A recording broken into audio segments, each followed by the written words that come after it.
All right, in this lesson, we're going to be looking at closing brace Colgadas. So before you were working on something much more difficult with this kind of practice frame and really open Colgadas. And in this one, we're going to be looking at make it more simpler, and then we'll work back to the more difficult.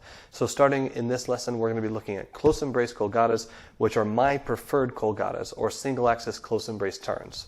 So the first one, and the one I do the most, is going to be off of my left leg, either going side or going forward.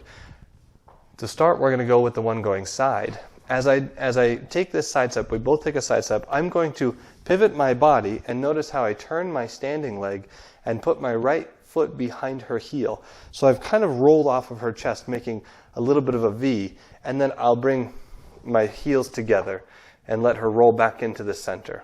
So doing it from here, we're going to take a side step. I'm going to roll a little bit, find the back of her foot, stand up, and bring my heels together. This will give us about a 180-degree turn.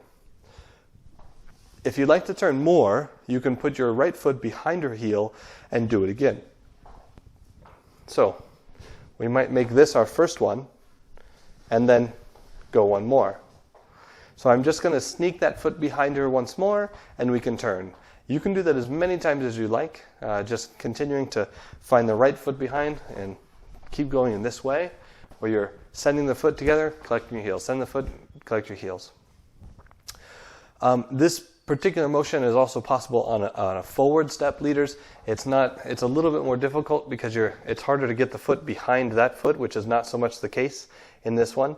What I'm going to do is maybe take a little side step. And so I don't look to get behind her heel, it's a little side step. And then from here, I can start the turn.